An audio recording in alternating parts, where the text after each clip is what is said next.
يا صباح الفل، يا صباح الورد، يا صباح كل حاجة حلوة على عيونكم يا حبايب قلبي. ازيكم عاملين ايه النهاردة؟ يا رب تكونوا بخير في سعادة وفرحة بال من رب العالمين. النهاردة ان شاء الله هنعمل فيديو حلو قوي قوي، هيعجبكم بإذن الله. هنعمل شوية روتين كده حلو في المطبخ، وان شاء الله اتمنى ان الفيديو يعجبكم وينرضاكم. ان شاء الله النهارده هنعمل سمك ورز صيادية وسلطة، وكمان هنغسل لنا بقى شوية مواعين كده بعد ما نضفنا السمك، وهوريكم طريقة تنظيف السمك اللي هي السهلة والبسيطة والصحيحة، وهتخلي السمك زي الفل زي القشطة كده زي ما بيقولوا. بس خليكي معايا واتفرجي على الفيديو للآخر. اللي وصل لغاية هنا ما ينسانيش في اللايك، ويلا بينا نبدأ الفيديو. ونقول بسم الله الرحمن الرحيم. أول حاجة إحنا عندنا هنا بسم الله ما شاء الله لا قوة إلا بالله، دول 2 كيلو سمك. 2 كيلو سمك دول 5 سمكات. طيب انت تعرفي السمكة الحلوة منين؟ السمكة الحلوة اللي زي ما انت شايفاها كده، تبقى جامدة في ايدك وتبقى لونها محمر شوية كده. هي دي السمكة الحلوة اللي طعمها حلو، اللي يعني ايه، وتبقى السمكة كده جامدة في ايدك، وتبقى ايه مش مريحة، ويبقى النخشوش بتاعها من جوه أحمر كده زي ما أنتِ شايفة، تمام. فإحنا هنجيب الأول طبعًا طريقة تنضيف السمك دي للبنات اللي لسه متجوزين، اللي لسه إيه ما بيعرفوش مثلًا ينضفوا، ما بيعرفوش يعملوا حاجة، فإيه طريقة التنضيف دي ليهم، تمام. أول حاجة إحنا هنشيل القشر من عليه اللي هو الزعانف والحاجات دي، بعد كده هنشيل البطن والنخشوش، بعد كده هنغسل السمك كويس جدًا، جدًا في المَيّة. بعد كده زي ما أنتِ شايفة يبقى معاكِ أبيض وزي الفل، زي ما أنتِ شايفة كده، شايفين المَيّة بتاعته عاملة إزاي. بعد كده طبعًا هاشيل القشر خلاص، وهاغسله كويس جدًا، وبعد كده هانقعه في مَيّة وليمون. هادخل بعد كده على المواعين، كان عندي شوية مواعين في الحوض كده، بس ما كانش عندي بريل. فعملت إيه بقى، الجيش بيقول لك اتصرّف بقى، وأنا عايزة أقول لك بقى إن السمك طبعًا بيزفّر الدنيا بقى، وكان مزفّر لي الحوض وكان مزفّر لي الدنيا. فإحنا قُلنا إيه بقى، فجِبت شوية أوكسي من بتاع الغسيل، وعلى غطا كده كلور خلاص، وغسلت المواعين. والله العظيم 3 كانوا زي القشطة، وريحة الكلور يا جماعة بتضيّع ريحة الزفارة خالص. يعني أنتِ لو عايزة تعملي سمك وعايزة مثلًا بعد كده تمسحي الرخامات كده بشوية مَيّة بكلور، وتمسحي الأرض برضه بمَيّة بكلور، هتبقى الدنيا معاكِ نضيفة وزي الفل. ما تقلقيش خالص وتقولي ريحة الزفارة، لأ ما فيش ريحة زفارة ولا أي حاجة.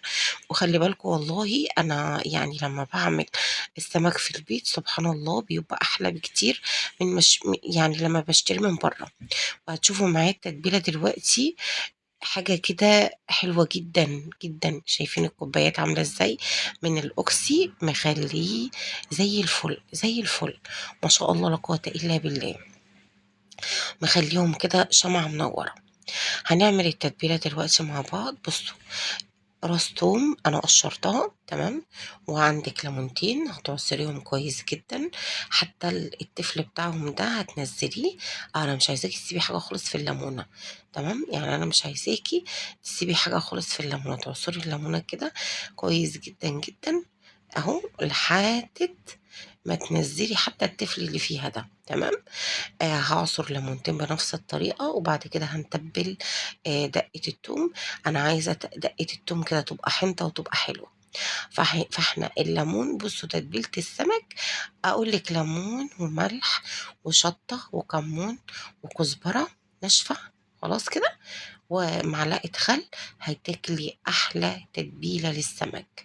وحطيت كمان ربع أو يعني بُصّي طرطفة المعلقة كده شطة، وبرضه زيّهم إيه بابريكا خلاص. والله العظيم 3 هتاكلي سمك تحفة. ما تقوليش بقى هاجيبه جاهز من برّه، لأ أنتِ منضّفة حاجتِك في بيتِك، سمكِك في على إيدِك، شمعة منوّرة كده خلاص. وهنضرب ده كله كده في الكبة لغاية ما المكونات تختلط مع بعضها، وبعد كده هنجيب السمك وإيه وهنتبله. طيب هافضّي الدقة بتاعة السمك، شايفين؟ بسم الله ما شاء الله، جميلة تحفة، تحفة، تحفة أهي، بسم الله ما شاء الله، تحبي تاكليها كده نيّة من طعمتها، والله العظيم. وبعد كده هنجيب السمك، بُصّي بقى أنا هاجيب السمك هافتّحه، كل سمكة فتحتين، طبعًا السمك ما شاء الله السمكية كبيرة، يعني إحنا كل فرد خد سمكية، خلاص كده، كل فرد خد سمكية، هي هُم بسم الله ما شاء الله شايفين بطنه قشطة إزاي، مش عايزة أقول لِك تحفة، تحفة والله العظيم، بسم الله ما شاء الله، لا قوة إلا بالله، جميل جدًا. هامسك بقى الدقة بتاعتي، هاحشي كده بين الفتحات اللي أنا عملتها أهو، وهاحشي البطن كويس جدًا برضه أهو، وهاغلِّف برضه إيه من برّه كده علشان خاطر إيه السمكية تاخد إيه طعم حلو. خلاص إحنا كده حاطين ملحنا، مضبّطين ملحنا ومضبّطين الحُدق بتاعها، وإن شاء الله هيبقى طعم السمك حلو جدًا، والله العظيم 3 بسم الله ما شاء الله كان طعمه مش عايزة أقول لِك بسم الله ما شاء الله لا قوة إلا بالله، كان تحفة، ما تقوليليش بقى أنا هاشتري السمك من برّه، لأ اعمليه بالطريقة اللي أنا باقول لِك عليها دي، وهتاكلي أحلى وأطعم سمك هتاكليه في حياتِك، خلاص. هاسيب طبعًا السمك في التتبيلة دي حوالي نُص ساعة قبل ما أقلّبه في الدقيق. طبعًا لازم السمك ياخد ويدّي مع التتبيلة عشان خاطر بحيث إن السمك إيه، ياخد من طعم التتبيلة، تمام؟ وعايزة تحطيه في التلاجة لو الجو حَر عندِك، حطيه في التلاجة. بعد كده هاجي بقى هاجيب شوية دقيق وهاغلِّف السمك بالدقيق وهاسيب السمك برضه في الدقيق شوية، هتقولي لي طَب أنتِ هتسيبي السمك في الدقيق شوية ليه؟ هاقول لِك عشان خاطر الخطوة دي مهمة، علشان خاطر السمك يقرمش معاكِ، خلاص؟ يعني أنا دلوقتي هاعمل أهو هاغلّفه بالدقيق وهارجع أسيبه تاني حوالي ربع ساعة أو نُص ساعة قبل ما أقليه علشان خاطر السمك يقرمش معاكِ. طيب بعد كده هندخل نعمل الرز في نفس الكبة اللي أنا كنت عاملة فيها دقة التوم من غير ما أغسلها عادي خالص، هافرم بصلاية خلاص، وأحط عليها زيت وإيه هارفعها على النار علشان خاطر أنا عايزة البصل ده يبقى لونه بني، يعني مش تقولي لي لأ أنا هاشوحه يبقى أصفر كده لأ، أنا عايزة البصل يبقى لونه بني، هتشوفي اللون دلوقتي معايا علشان خاطر يطلع لِك باللون اللي أنتِ هتشوفيه دلوقتي، هو كده داخل على البني أهو كده بُصّي بسم الله ما شاء الله أهو، هتحطي بقى المَيّة والله لو عايزة تحطي صويا صوص تغمقي شوية كمان ممكن تحطي معلقة صويا صوص، بس أنا اكتفيت بلون البصل، لون البصل كان جميل جدًا، طبعًا كنا غاسلين الرز سقطته على طول وحطيت الملح بتاعه وغطيته وسِبته مع نفسه لغاية ما إيه، بعد ما المَيّة غليت هدّيت عليه النار وبألف هنا وشفا هتاكلي أحلى رز، طبعًا مقدار المَيّة هو مقدار الرز، خلاص كده؟ طيب على عيني التانية أنا ولّعت على الطاسة الآلية علشان خاطر أقلي إيه، السمك، أول ما الزيت يبدأ يسخن هاسقط السمك على طول، إحنا قُلنا إن إحنا إيه، السمك سِبناه حوالي ربع ساعة علشان خاطر يندّي كده عشان خاطر إيه، يقرمش معاكِ، في ناس بترُش مَيّة، بس أنا لأ، أنا مش عايزة بصراحة أرُش مَيّة لأ. يعني أنا بافضّل إن السمكة هي تندّي وتشرب الدقيق لوحدها، وبعد كده أنا أحطها كده وإيه وأقلّبها براحتي، شايفين بقى بسم الله ما شاء الله أهو بعد ما السمك إيه يعني الوش الأولاني أحمر هاقلبه، شايفين الجمال والحلاوة؟ عايزة أقول لِك كمان إن أنا باقلّب السمك أكتر من مرّة في الزيت، يعني مش باقلّبه مرّة كده وبس لأ، أنا قلّبته أهو المرّة دي وهارجع برضه لمّا يحمر تاني أقلّبه تاني لغاية ما يطلع معاكِ باللون اللي أنتِ هتشوفيه معايا دلوقتي، تمام؟ دخلت بقى أعمل شوية سلطة، طبعًا أنا غاسلة السلطة دي، خيار وطماطم وفلفل وكرنب بقى، بُصّي أي حاجة عندِك في التلاجة تنفع تتعمل سلطة حُطّي منها، السلطة الخضار من الحاجات الجميلة جدًا، من الحاجات اللي بتدّي مَيّة للجسم وطاقة للبني آدم، وبتدّيكِ كمان فيتامينات وبتخرّج سموم الجسم برضه، فإحنا نحاول على قد ما نقدر ناكل خضار، خلاص، خصوصًا في الصيف ده يا جماعة.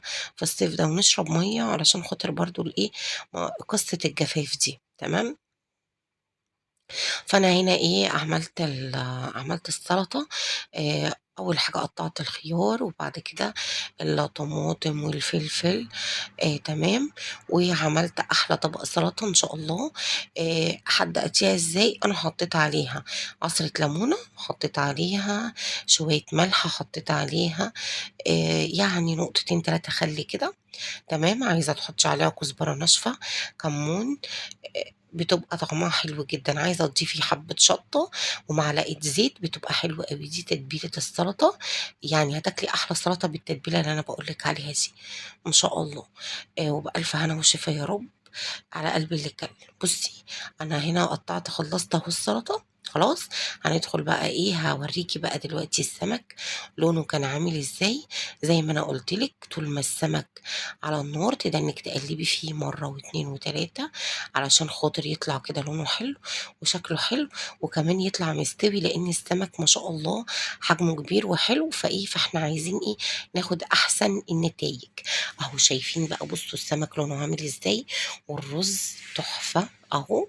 ما تقولوليش بقى مطاعم، لأ والله العظيم 3 أجدع مطعم ما يعرف يعمل اللي أنا عاملاه دوّة. وشايفين طبق السلطة شكله حلو إزاي، وزي ما أنا قُلت لِك التتبيلة اللي أنا قُلت لِك عليها حلوة أوي للسلطة. خلاص نشيل بقى معلقتين كده نحطهم جنب الرز والسمك بقى. شايفين؟ بسم الله ما شاء الله، شكلها يفتح النِفس. وبألف هنا وشفا على قلب اللي كَل.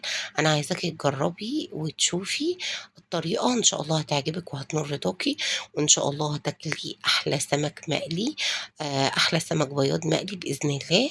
وبألف هنا وشفا يا رب على قلب اللي كَل. ويا رب الفيديو يكون عجبكم ونال رضاكم، وأشوفكم على خير الفيديو الجاي إن شاء الله. وباي باي، مع السلامة، مع